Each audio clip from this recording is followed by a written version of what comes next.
최근 영화관에서 개봉되는 블록버스터가 많아지고 있습니다. 코로나 이후 극장을 찾는 관객의 수가 현저히 줄어든 이 시점에서도 미국 헐리우드에서 만들어지는 블록버스터들의 개봉이 연일 이어지고 있는데요. 더욱 특이한 점은 미국에서 최초 개봉을 하지 않고 모든 감독, 배우, 스태프들이 한국에서 최초 개봉을 하기 위해 찾아오고 있다는 점입니다. 한국에서 최초 개봉을 하려고 발버둥 치는 헐리우드. 그들의 숨은 비하인드 스토리를 전해준 오늘의 주인공의 사연이 있습니다. 바로 지금 사연을 들어보겠습니다. 오늘의 사연 시작합니다. 안녕하세요, 여러분. 저는 에밀리 테일러라고 합니다. 저는 현재 헐리우드의 한 영화 제작 배급사에서 프로덕션 매니저로 일하고 있습니다. 아마 이름만 들어도 알 법한 회사인데 세계적으로 유명한 블록버스터 영화들을 다루는 곳이에요. 제가 어릴 적부터 꿈꿔왔던 일을 지금 실제로 하고 있다는 사실이 아직도 믿기지 않을 때가 많습니다.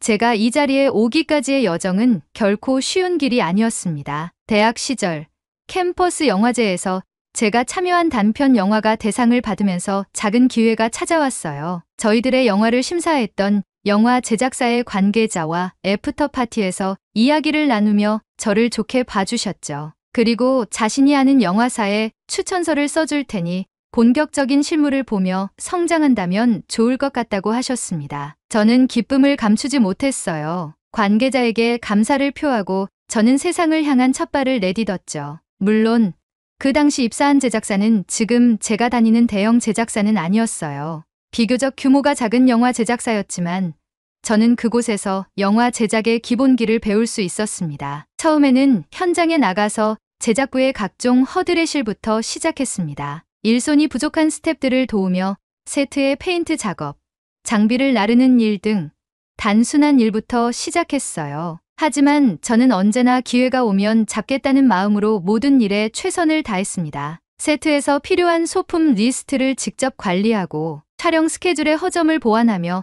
자연스럽게 팀에서 인정받기 시작했죠. 그러다 보니 팀에서는 저를 인정해 주었고 제 직급은 점점 올라가기 시작했습니다. 그렇게 제작부와 기획부를 넘나들며 실무를 배우며 성장하고 있던 어느 날 총괄 디렉터님께서 에밀리, 너처럼 열정 넘치는 사람이 더 큰 회사에서 경험을 쌓으면 좋겠다고 하시며 제게 지금 회사로의 추천 기회를 주셨습니다. 저는 디렉터님의 말씀만으로도 감격했어요. 그 당시 제 위치는 많이 올라가 있었고 제가 빠지게 된다면 빈자리를 채울 동료도 마땅치 않았기 때문에 고민이 많았습니다. 하지만 디렉터님에게 제 사정을 말씀드려도 디렉터님은 완고하셨어요. 에밀리, 나 하나 잘 되자고 널 붙잡아 둘 수는 없어. 너는 충분히 한 단계 올라갈 자격이 충분한 사람이야. 우리는 영화인이고 영화 발전을 위해서 개인의 발전에 더 치중해야 해. 더 높게 올라가서 우리 헐리우드의 명예를 더 높이는 사람들이 되는 거야. 난 널 응원해. 저는 디렉터님의 말씀에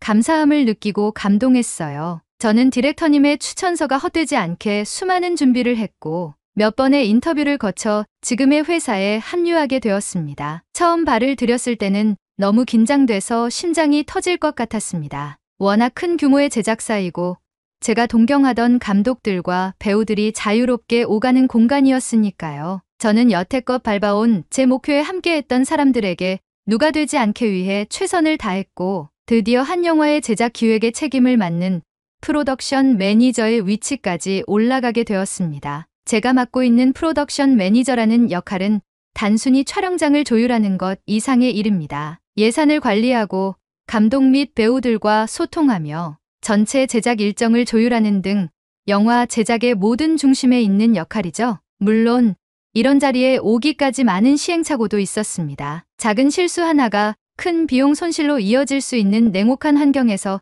스트레스를 견디는 건 쉽지 않았어요. 하지만 제가 늘 생각했던 건 하나였어요. 영화가 사람들에게 주는 감동을 내가 함께 만들어가는 과정이 너무 좋다. 그 마음이 저를 여기까지 끌고 왔습니다. 어릴 적 비디오 테이프가 늘어지도록 몇 번이고 돌려보며 영화 속 세계에 빠져들었던 제가 이제는 스스로 그 세계를 만들어내는 위치에 있다는 게 꿈만 같습니다. 게다가 제가 제일 감명 깊게 봤던 타이타닉과 같은 블록버스터를 다루는 제작사에 몸담고 있다는 것에 큰 희열을 느끼죠. 지금도 제가 맡은 블록버스터들이 스크린에 걸려 사람들이 환호하고 박수를 보낼 때면 가슴이 벅차오릅니다. 그런 제가 최근 인생에서 전혀 예상치 못한 사건을 겪게 되었어요. 이 사건은 저에게 큰 전환점이 되었고 한국이라는 나라와 깊은 인연을 맺게 된 계기가 되었습니다. 한국으로 인해서 제 인생과 관점이 모조리 바뀌게 되었고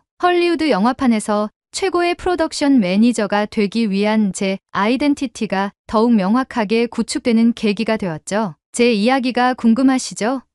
영화 같은 제 인생의 영화의 한 장면에 여러분을 초대합니다. 2년 전 저희 회사에서는 역대급 블록버스터 영화 제작에 착수했습니다. 이 작품은 세계적으로 유명한 감독과 배우들 그리고 실력 있는 연출진들이 합심해서 만드는 야심찬 프로젝트였죠. 감독님과 스텝진 그리고 제작 및 기획 크루가 프리프로덕션을 진행할 때 저 역시 프로덕션 매니저로서 제작의 전반적인 흐름을 관리하며 최선을 다하고 있었습니다. 이 영화는 단순히 예술 작품을 넘어 회사 차원에서도 꼭 흥행해야만 하는 중요한 작품이었습니다. 코로나 팬데믹 이후 전 세계 영화계는 크게 흔들렸어요. 영화관을 찾는 관객 수는 현저히 줄어들었고 심지어 개봉을 연기하며 이후에 진행해야 될 영화 제작의 차질까지 발생했죠. 영화를 개봉하고 판매 수익을 실현시켜야 그 수익을 재투자하여 영화를 제작하는 선순환이 막히게 되며 영화계는 그야말로 힘든 나날을 보냈어야 했습니다. 하지만 코로나 팬데믹이 사그러질 때쯤 유명한 해외 투자사들의 영혼을 끌어모은 투자금과 영화계의 내로라 하는 배우들과 키스텝과 크루, 수많은 단역과 엑스트라들까지 포함된 대형 프로젝트였고 저희 회사 역시 엄청난 예산을 투자하며 제작에 심혈을 기울이고 있었습니다. 성공 여부에 따라 회사의 다음 5년이 결정될 수도 있다는 긴장감 속에서 우리는 영화의 기획부터 마케팅, 홍보 전략까지 한치의 실수도 허락하지 않는 심정으로 임했어요. 그날도 우리는 영화의 흥행 방향성을 두고 회의를 진행 중이었어요. 제작 일정이 안정기에 접어들면서 본격적으로 홍보와 마케팅에 집중하기 시작했죠. 개봉 국가들에 대한 전략을 세우는 중이었는데 원래 우리의 계획은 전통적으로 대형 영화가 시작되는 미국, 유럽, 중국 순으로 개봉하는 것이었습니다. 그러던 어느 날 감독님께서 저희 팀에게 식사 자리를 제안하셨어요. 저와 팀원들은 평소에도 감독님이나 배우들과 식사 자리를 갖다 보니 여느 때와 같이 식사 자리에 참석했습니다. 하지만 그날은 평소와 달랐어요. 감독님과의 식사 자리에서 놀라운 이야기를 듣게 되었습니다. 주요 연출진과 저희 팀이 함께 모여 저녁을 먹던 중 감독님이 제게 물으셨어요. 에밀리, 일은 잘 진행되고 있나요? 네, 감독님. 감독님의 비전을 잘 반영하기 위해 팀 모두 열심히 준비하고 있습니다. 감독님은 미소를 지으며 고개를 끄덕이셨습니다. 그런데 그 다음 감독님의 입에선 저를 깜짝 놀라게 하는 말씀이 나왔습니다. 그럼 개봉 순서에 대해서도 논의해 봤겠죠? 저는 이 영화의 최초 개봉 국가를 한국으로 바꾸고 싶습니다. 그 순간 식탁 분위기가 잠시 얼어붙었어요. 원래 계획은 미국과 유럽, 그리고 중국이었으니까요. 한국은 세계 영화 시장 점유율 6위에 불과했고 최초 개봉 국가로 선택할 이유가 명확하지 않다고 생각했죠. 한국이요? 저는 당황한 표정을 숨기며 조심스럽게 여쭤봤습니다. 그 이유를 여쭤봐도 될까요? 감독님은 잠시 저를 바라보더니 약간 어이없다는 듯 웃으며 말씀하셨어요. 에밀리, 한국이 영화 시장 점유율 6위인 건 알고 있을 텐데요. 저는 말했어요. 네, 알고 있습니다. 하지만 전 세계 영화 시장의 점유율이 미국과 중국이 월등히 높기 때문에 미국과 유럽과 중국을 최초 개봉국으로 진행할 생각이었습니다. 그러자 감독님은 웃으며 포크를 내려놓았습니다. 그리고 이어서 말씀하셨습니다. 에밀리, 당신이 말한 영화 시장 점유율이 높은 나라들의 인구수 대비 순위는 체크해봤나요? 그 말에 저와 동료들은 잠시 말을 잇지 못했습니다. 맞습니다. 한국은 다른 상위권 국가들에 비해 인구수가 훨씬 적었으니까요. 감독님은 말을 이어갔습니다. 인구 대비해서 영화 시장 점유율이 이렇게 높은 나라가 있다는 건 그만큼 영화를 즐기는 관객이 많다는 거겠죠. 그만큼 한국의 문화 콘텐츠 소비력은 세계에서 알아줄 정도입니다. 당신도 넷플릭스를 보죠?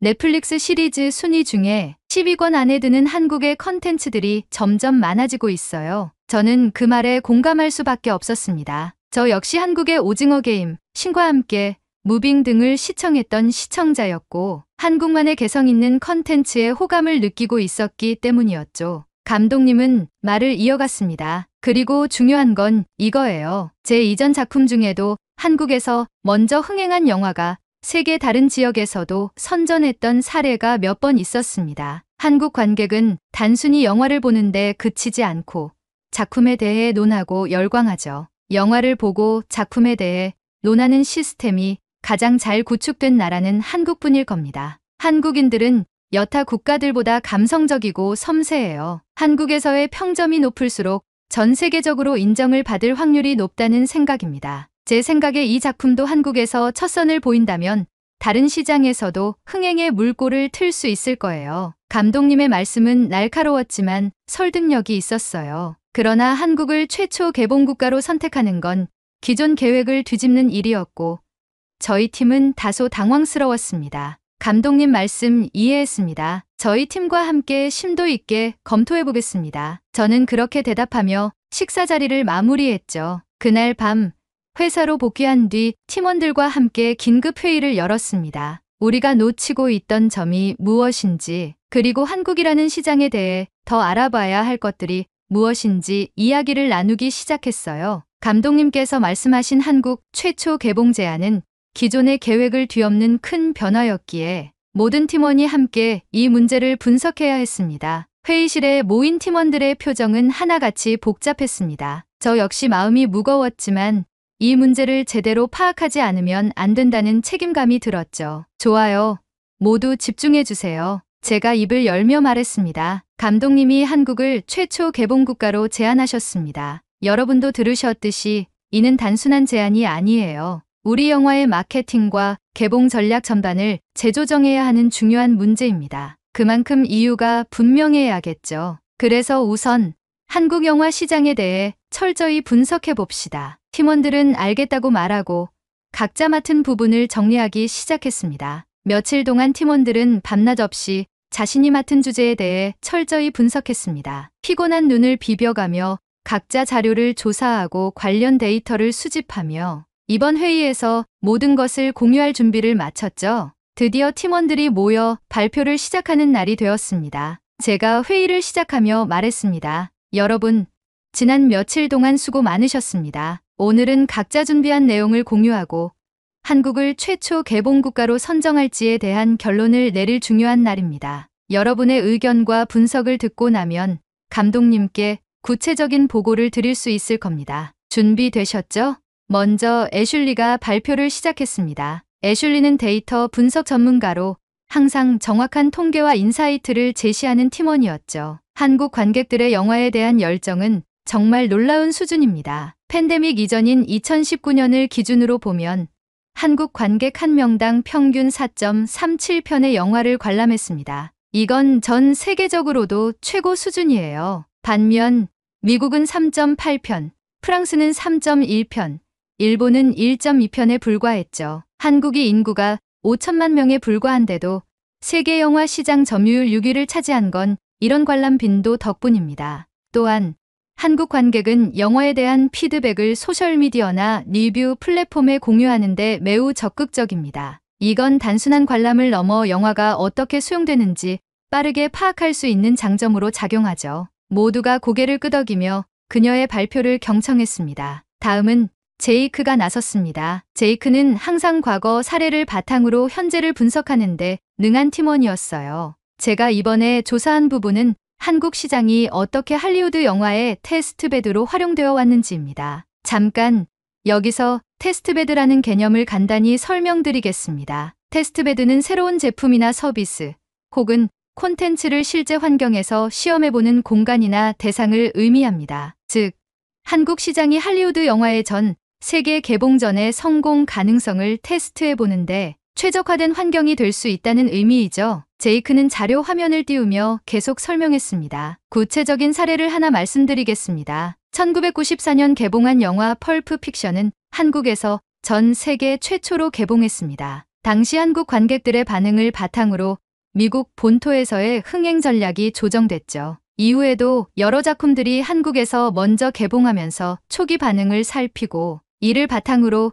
글로벌 마케팅 전략을 세운 사례가 많습니다. 제이크의 말에 우리는 다시 한번 감독님의 직감이 단순한 감각이 아니었음을 깨달았습니다. 또한 최근 사례를 보면 아바타2와 같은 대작들도 한국에서 먼저 개봉하며 반응을 살핀 후 글로벌 개봉을 진행했어요. 한국에서 긍정적인 반응이 나온다면 다른 국가에서도 흥행 가능성이 높아진다는 점을 할리우드 제작사들은 잘 알고 있습니다. 제이크는 자신 있게 결론을 내렸습니다. 테스트베드로서 한국이 주목받는 이유는 단순히 시장 규모 때문만이 아닙니다. 적극적인 소비 성향, 빠른 입소문, 꼼꼼한 리뷰와 평가를 통해 영화가 어떤 반응을 얻을지 미리 살펴볼 수 있는 환경을 제공하기 때문이죠. 모두가 고개를 끄덕이며 그의 발표를 경청했습니다. 리사는 글로벌 영화 시장에 대한 통찰력을 가진 팀원이었습니다. 그녀는 한국 시장을 중국과 일본과 비교하며 한국의 강점을 설명했습니다. 중국은 시장 규모는 크지만 정부의 규제와 폐쇄성 때문에 할리우드 영화가 제대로 개봉하기 힘든 경우가 많아요. 일본은 또 다른 문제입니다. 일본은 극장 환경이 간랍하고 수화되었다는 말이 있을 정도로 세계적인 흥행 흐름과 동떨어져 있어요. 개봉이 느리거나 시장 자체가 폐쇄적이죠. 반면 한국은 세계 시장과 긴밀하게 연결되어 있고 빠르게 새로운 콘텐츠를 소비합니다. 글로벌 트렌드에 민감하며 적극적으로 콘텐츠를 수용하는 관객층이 있다는 점이 큰 강점입니다. 마지막으로 로라가 발표를 이어갔습니다. 그녀는 감독님의 의견을 중심으로 과거의 성공 사례를 연결지어 설명했습니다. 감독님께서 말씀하신 것처럼 한국에서 성공한 영화들이 글로벌 시장에서도 좋은 성과를 낸 사례가 많습니다. 트랜스포머 시리즈가 한국에서 먼저 개봉한 뒤 세계적으로 흥행한 사례가 대표적이죠. 감독님은 이러한 과거 사례를 기반으로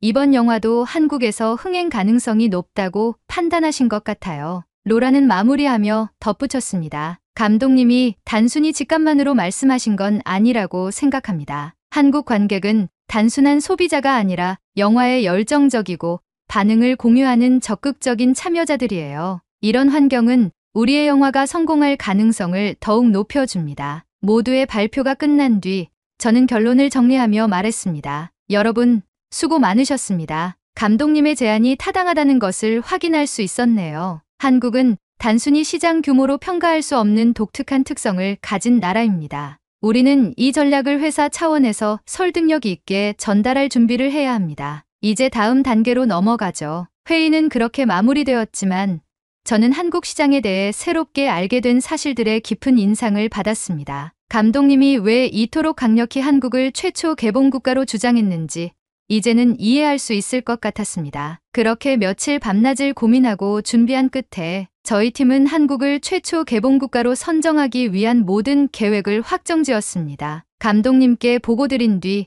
전폭적인 지지를 받았고 저희는 본격적으로 한국 개봉 준비에 나섰습니다. 한국 관객들의 취향과 소비 성향에 맞춘 마케팅 전략을 새로 수립하며 기존의 미국과 유럽 중심의 홍보 방향을 완전히 바꿔야 했어요. 배우들이 직접 한국 팬들에게 전하는 인사 영상을 제작하고 주요 소셜미디어 플랫폼에서 빠르게 반응을 얻기 위한 콘텐츠도 따로 준비했습니다. 시사회 역시 특별한 경험이 되길 바랐습니다. 단순히 영화를 상영하는 자리가 아니라 한국의 전통 문화를 느낄 수 있는 분위기로 행사장을 꾸미고 K-팝 아티스트와 협업해 특별 무대를 선보이기로 기획했습니다. 한국 관객들이 영화와 행사를 마음껏 즐길 수 있도록 모든 디테일에 신경을 썼죠. 드디어 개봉일이 다가왔습니다. 저희는 감독님과 주요 배우들과 함께 한국으로 향했고 인천공항에 도착하자마자 믿기지 않는 장면이 펼쳐졌습니다. 수많은 팬들이 공항에서 우리를 환영하며 열광적으로 맞아주었어요. 배우들도 이 같은 환대를 처음 겪는 듯 눈이 휘둥그레졌고 저 역시 감격스러워 순간 울컥했습니다. 시사회는 그야말로 성공적이었습니다. 영화를 보는 동안 관객들의 몰입도는 놀라울 정도였고 엔딩 크레딧이 올라가자마자 터져나온 박수 소리에 저는 눈물이 날 뻔했어요. 영화의 첫 공개를 이렇게 감동적으로 마칠 수 있다는 게 믿기지 않을 정도였습니다. 행사가 끝난 뒤 축하 자리를 가졌는데 그 자리에서 감독님께서 저를 불러 이야기를 나누셨습니다. 에밀리, 이번 결정이 쉽지 않았을 텐데 당신과 팀원들이 제 의견을 반영해줘서 이런 멋진 결과를 만들 수 있었어요. 정말 고맙습니다. 감독님의 말에 저는 웃으며 대답했습니다. 감독님, 처음엔 걱정도 많았지만 한국에서 개봉한 뒤로 모든 게 명확해졌습니다. 감독님 덕분에 저희도 새로운 배움과 경험을 얻을 수 있었습니다. 정말 감사합니다. 감독님은 이어서 한국 관객들에 대한 칭찬을 아끼지 않으셨습니다. 한국 관객들은 정말 특별합니다. 인천공항에서부터 뜨거운 환대를 받았고 시사회와 언론 인터뷰에서 만난 사람들 역시 인상적이었어요. 인터뷰어와 MC들은 제 영화 철학과 내용을 깊이 분석하며 날카로운 질문을 던졌고 배우들조차 이런 경험이 처음이라고 하더군요. 한국의 팬들은 물론이고 시설, 음식, 고유한 문화까지 모든 것이 우리에게 감동을 줬습니다. 그 말을 들으며 저는 가슴이 뭉클해졌습니다. 한국 관객들이 보여준 사랑과 열정이 이 모든 성공의 시작점이 되었음을 실감했죠. 그렇게 화기애애한 분위기 속에서 축하 자리를 마치고 저희는 미국으로 돌아와 각 주를 돌며 개봉 기념 시사회를 진행 중에 있습니다. 한국에서의 성공은 소셜미디어를 통해 아직 시사회를 돌지 않은 다른 개봉 국가들에서도 긍정적인 반응으로 이어지고 있습니다. 현재 저희 영화는 손익분기점을 훌쩍 넘어서 흥행가도를 달리고 있습니다. 이 모든 시작이 한국에서 비롯되었다는 점을 생각하면 감사한 마음이 가득합니다. 한국 관객들이 보여준 열정과 사랑이 없었다면 이 모든 것이 가능하지 않았을 겁니다. 여러분도 이 영화를 보신다면 여러분만의 이야기를 함께 나눠주셨으면 좋겠어요. 영화가 무엇인지 궁금하시죠? 헐리우드의 발전을 위해 영화명은 밝히지 않겠습니다. 전 세계에서 피땀 어린 노력으로 만들어지는 영화들에게 많은 관심 부탁드리겠습니다. 여러분의 사랑이 곧 저희들에게 큰 힘이 되니까요. 영화가 주는 힘은 이렇게 사람들을 이어주는 데 있다고 믿습니다. 감사합니다. 대한민국. 오늘의 이야기는 여기까지입니다. 요즘 부쩍 날씨가 추워졌죠?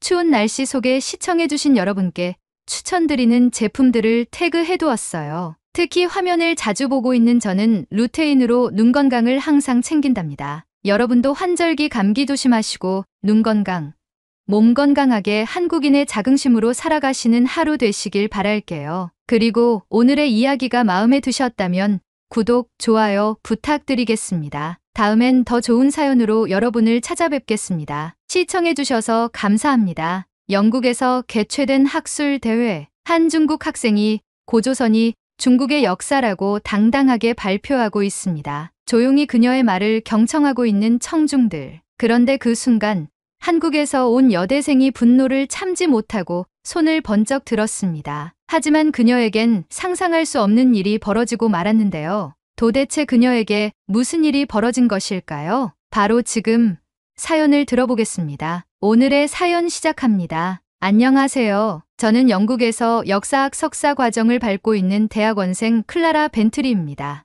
오늘은 제가 며칠 전에 목격한 학술 대회의 한 장면에 대해 이야기해 드리려고 해요. 역사에 관심이 있든 없든 이 이야기를 들으면 아마 가슴이 뛰게 될지도 몰라요. 그날은 동아시아 고대사를 주제로 한 국제학술 대회가 열린 날이었어요. 특히 최근 각광을 받고 있는 한국의 뿌리인 고조선을 다루는 내용의 발표가 예정되어 있어서 많은 사람들이 관심을 가졌죠. 저도 그중 한 명이었고요. 솔직히 말씀드리면 고조선이 한국의 고대 국가라는 것 외에는 잘 몰랐어요. 하지만 한국의 문화가 세계적으로 유명해졌고 한국에 대한 관심도 증가하게 되어 한국의 뿌리이자 역사인 고조선에 대한 궁금증이 많아졌죠. 그런데 발표가 시작되자 이 주제가 단순한 고대사의 논쟁을 넘어 동아시아의 자부심과 정체성까지 걸린 문제라는 걸 알게 됐죠. 강당에는 200명이 넘는 학자들과 대학원생들이 모여 있었고 그 중에는 동아시아 출신의 사람들이 꽤 많았어요. 그중 대다수가 중국인이었고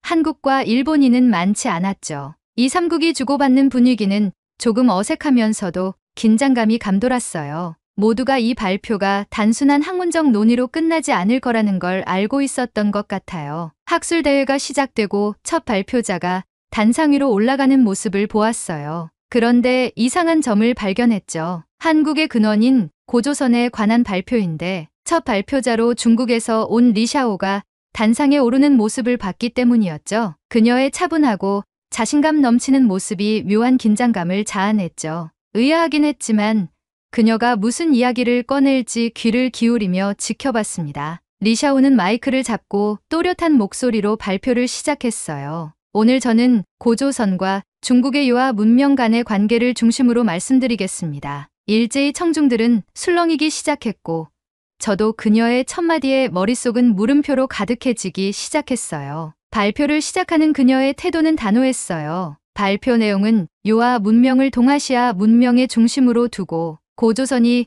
그 영향을 받아 형성되었다는 논리를 펼쳤죠. 유아 문명은 동아시아 문명의 기원 중 하나로 현재 중국 유아 지역을 중심으로 발전했습니다. 고조선 역시 이 문명에서 탄생한 문명입니다. 초기에는 중국의 정치적, 경제적, 문화적 영향을 강하게 받으며 체계를 갖췄습니다. 스크린에는 유아 문명과 고조선 유적에서 발견된 유물 사진이 띄워졌어요. 리샤오는 두 지역에서 발견된 도자기의 유사성을 근거로 들며 두 문명이 밀접하게 연결되어 있었다고 설명했죠. 이 도자기들은 고조선이 요아 문명의 영향을 받았다는 강력한 증거입니다. 요아 문명은 기원전 3000년경 문명이 발전하기 시작했습니다. 이후 고조선이 세워졌고 요아 지역과 밀접한 지역인 고조선은 요아 문명의 정치, 경제, 문화를 본받으며 체제를 구축했습니다. 고조선은 요아 문명에 종속되었던 세력에서 시작하여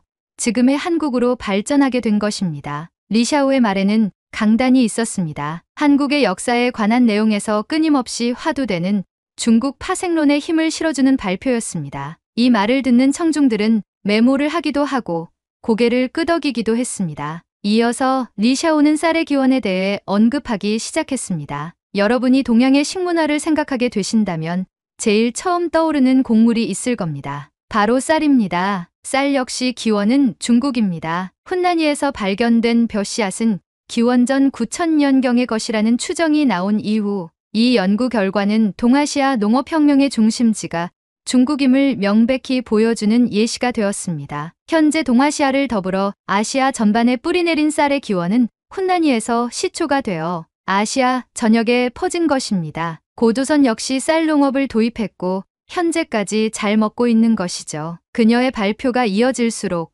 강당의 분위기는 차분했지만 어딘가 묘한 긴장감이 흐르고 있었어요. 솔직히 말씀드리면 저는 발표 내용에 놀라기도 하고 조금 의문이 들기도 했어요. 정말 고조선이 중국 문명의 일부였던 걸까 하는 생각이 들더군요. 그러던 중 조용한 강의장에서 갑자기 누가 손을 번쩍 들었습니다. 바로 한국에서 온 대학원생 소연이었어요. 리샤오는 교수님을 쳐다보았고 교수님은 그녀에게 고개를 끄덕였습니다. 리샤오는 소연을 지목하였고 소연은 강단에 올라와 마이크를 잡더니 단호하게 말하기 시작했죠. 리샤오 발표자님의 연구가 흥미롭습니다. 하지만 중요한 점에서 논의가 편향된 부분이 있습니다. 김소연의 첫마디부터 강당 안은 숨죽인 분위기로 바뀌었어요. 그녀는 스크린에 새로운 사진을 띄웠어요. 리샤오가 제시했던 벼 씨앗의 사진이었죠. 이 사진은 한국의 청주 소로리에서 발견된 벼 씨앗의 사진입니다. 발굴된 청주 소로리 벼 씨앗은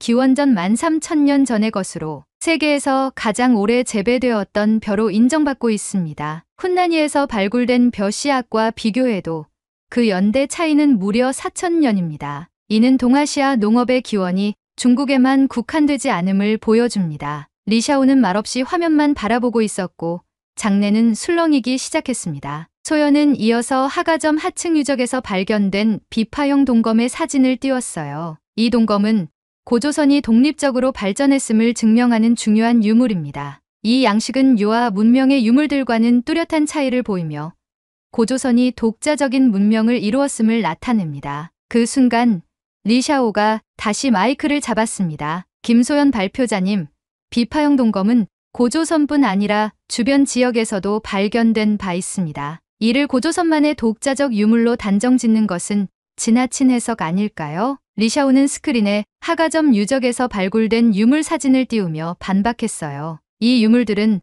모두 중국 문화권의 영향을 받은 것으로 평가됩니다. 고조선 역시 유화 문명의 연장선상에 있었다는 점이 명확하지 않습니까? 두 발표자의 대화는 점점 더 치열해졌어요. 김소연은 흔들리지 않고 다시 대답했죠. 동검이 여러 지역에서 발견된 것은 사실입니다. 하지만 고조선에서 발견된 동검은 다른 지역과 차별화된 특징을 가지고 있습니다. 특히 중국에서 발견된 동검의 구조와 매우 차이가 있죠. 이는 고조선이 독립적인 무기 체계를 가지고 있었고 독립적으로 발전한 문명임을 명확히 보여주는 예시입니다. 강당 안의 공기는 마치 터질 듯 팽팽해지기 시작했어요. 저는 두 사람의 대화를 숨죽이며 지켜보았죠. 평소에는 관심을 두지 않았던 동아시아 고대사의 논쟁이 이렇게 치열하고 열정적인 주제가 될 줄은 꿈에도 몰랐거든요. 리샤오와 김소연 두 발표자가 각자의 논리로 맞서며 한치의 양보도 없이 토론을 이어가는 모습을 보며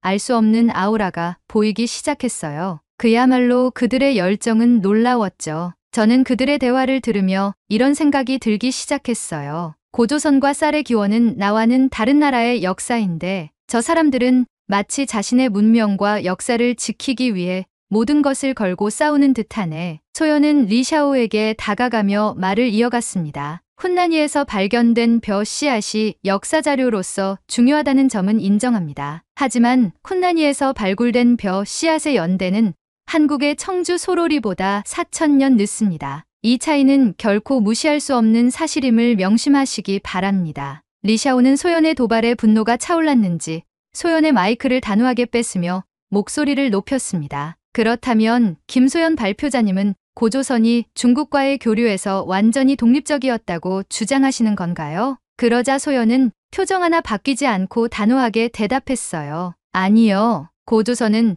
중국과 교류했을 가능성이 큽니다. 하지만 교류와 종속은 아예 다른 워딩입니다. 고조선은 독립적이고 자주적인 문명으로 발전했습니다. 이 점을 무시한 채 고조선을 단순히 중국의 일부로 보는 것은 왜곡된 해석이라는 것이 제 주장입니다. 저는 두 사람의 논쟁에 완전히 몰입하다 보니 자연스레 손에 힘을 주고 있게 되었어요. 손바닥에선 땀이 흥건해지고 팽팽한 긴장감은 공간을 가득 메웠죠. 두 발표자는 각자의 논리를 점점 더 강화하며 서로의 주장을 반박하고 있었고 이 광경은 단순한 학술 토론을 넘어 마치 역사적 진실을 지키기 위한 격렬한 전투처럼 느껴졌어요. 그러던 그 순간 크게 박수를 치며 단상 위로 천천히 올라오는 리처드 마이어 교수님의 모습이 보였습니다. 교수님의 단호하고 차분한 표정이 강당 전체의 공기를 순식간에 무겁게 만들었습니다. 숨죽인 청중들의 시선이 모두 교수님에게 집중되었습니다. 저 역시 의자 끝에 앉아 교수님의 모습을 말없이 쳐다만 보고 있었습니다. 리샤오와 소연의 아우라는 사라졌고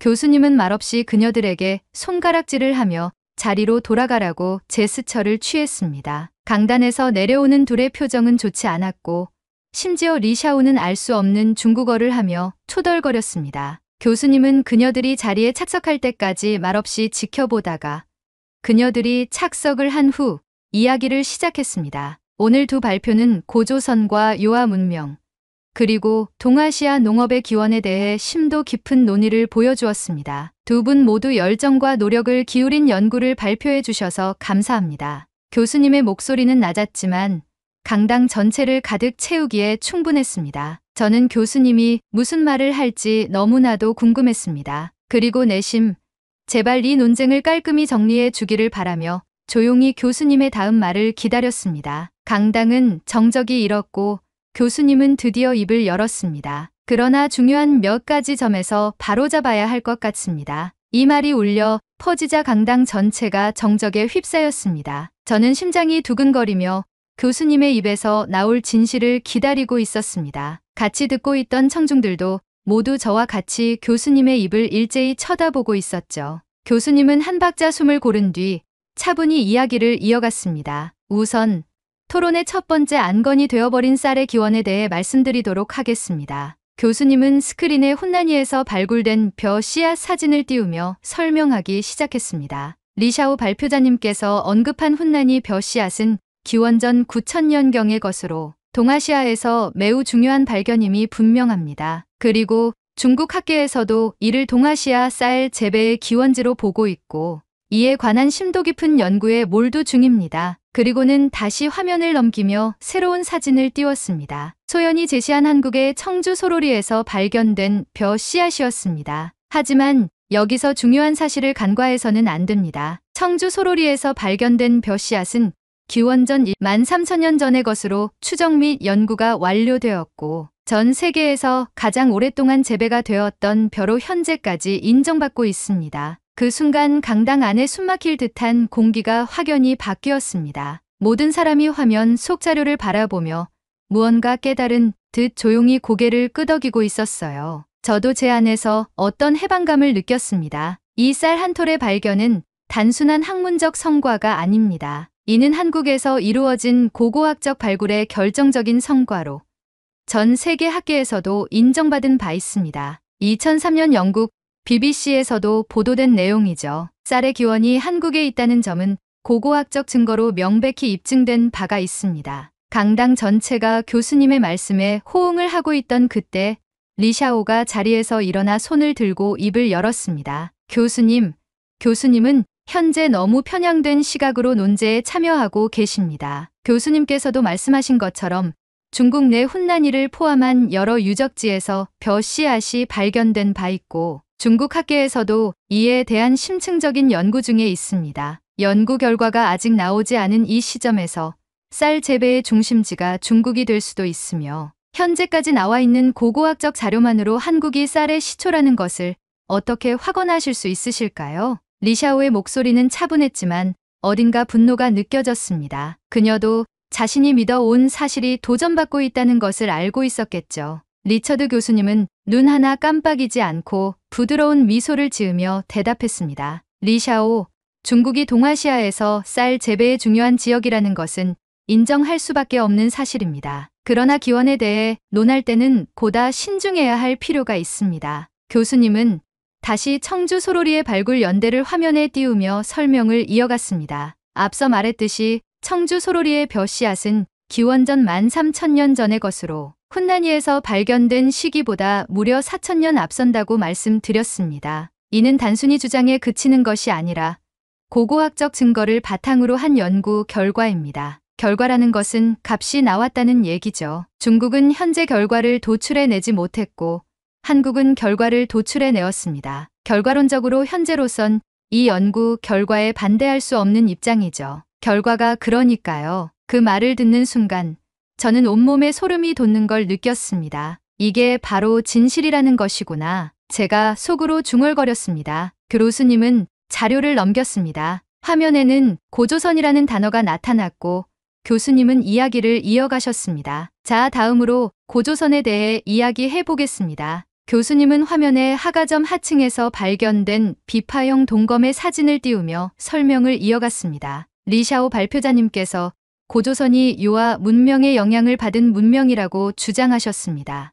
유아 문명과의 교류가 있었을 가능성은 분명히 인정합니다. 하지만 고조선은 단순히 유아 문명에 종속되었다는 발언은 옳지 않습니다. 교수님은 단호한 목소리로 말했습니다. 비파형 동검은 고조선의 독립성을 보여주는 중요한 유물 중 하나입니다. 이 동검은 유아 문명에서 발견된 무기와는 양식 자체가 다르고 고조선이 독립적인 무기 제작 체계를 가지고 있었음을 단편적으로 보여주는 예시입니다. 이것은 고조선이 중국의 영향권을 넘어선 독립적 문명이었다는 강력한 증거입니다. 스크린에 띄워진 동검의 날카로운 모양이 제 눈앞에 선명하게 보였습니다. 마치 리샤오에게 경고하듯 강인한 인상을 주었습니다. 저는 저도 모르게 주체할 수 없는 숨을 가쁘게 내쉬며 이야기를 경청했습니다. 리샤오는 교수님의 분위기에 압도되었는지 첫 발표를 할 때의 당당함은 사라진 지 오래였습니다. 표정은 당황스러운 기색으로 가득 찼고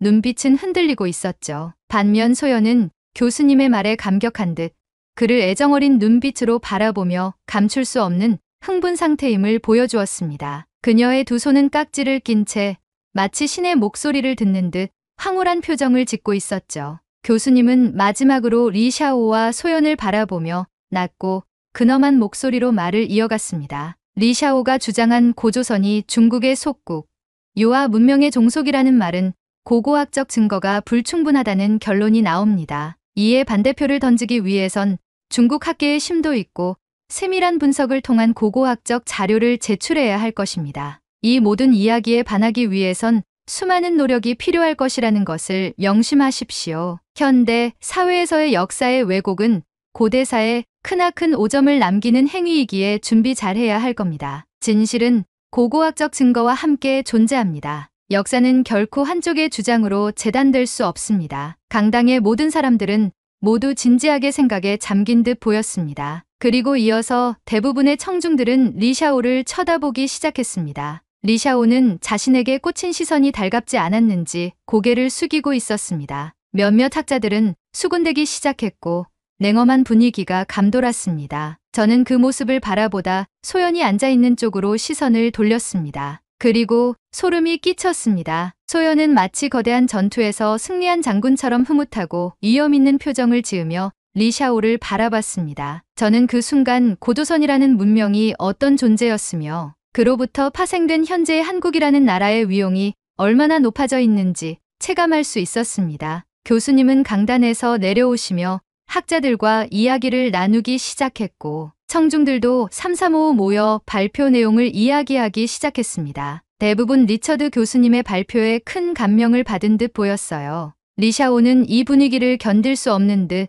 황급히 자리를 떠났고 소연의 주위에는 수많은 학자들과 청중들이 모여 그녀와 이야기를 나누고 있었습니다. 저는 멍하니 그 장면들을 바라보다 혼자 강당을 빠져나와 차가운 바람을 맞으며 생각에 잠겼습니다. 바람은 마치 제 마음속 혼란을 씻어내는 듯했습니다. 그 순간 머릿속에서 한 가지 질문이 맴돌았어요. 나는 이제 무엇을 해야 할까? 그 답은 의외로 명확했습니다. 진실을 지켜야 한다. 리샤오의 발표를 다시 한번 되새기며 저는 두려움을 느꼈습니다. 고조선이 중국의 일부라는 왜곡이 이렇게 당당히 국제학술대회에서 받아들여지면 어떡하지? 라는 생각이 머리를 떠나지 않았습니다. 하지만 리처드 교수님이 비파형 동검과 청주 소로리 벼 씨앗의 중요성을 차분히 짚어내며 현대 고고학적 진실을 바로잡는 순간 제 마음속 어딘가에서 해방감이 느껴졌습니다. 쌀은 한국에서 처음 재배되었고 고조선은 독립된 문명이라는 오늘의 내용들처럼 앞으로 역사를 바로잡기 위해 내가 더 많이 공부하고 노력해야겠어. 저는 제가 그동안 왜 이렇게 소극적이었는지 스스로에게 묻기 시작했습니다. 역사를 아는 것만으로는 부족하다는 것을 깨달았어요. 역사를 지키는 일, 그리고 그 진실을 널리 알리는 일이 제 몫이라는 사실이 명확해졌습니다. 강당을 떠나며 클레어 교수님의 마지막 말씀이 제 머릿속에 울려 퍼졌습니다. 진실은 고고학적 증거와 함께 존재합니다. 역사는 결코 한쪽의 주장으로 재단될 수 없습니다. 그 말은 단순한 학술적 결론이 아니라 제게 주어진 과제처럼 느껴졌습니다. 저는 결심했습니다. 내게 주어진 작은 힘이라도 보태어 진실을 수호하고 이를 알리는 사람이 되겠다고요. 앞으로도 전 세계의 역사와 진실에 관해 수많은 연구와 분석, 그리고 과제를 수행하는 사람이 되려 합니다. 중국의 역사 왜곡에 가슴 아픈 한국인들에게 희망의 메시지가 되었으면 합니다. 오늘의 이야기는 여기까지입니다. 요즘 부쩍 날씨가 추워졌죠?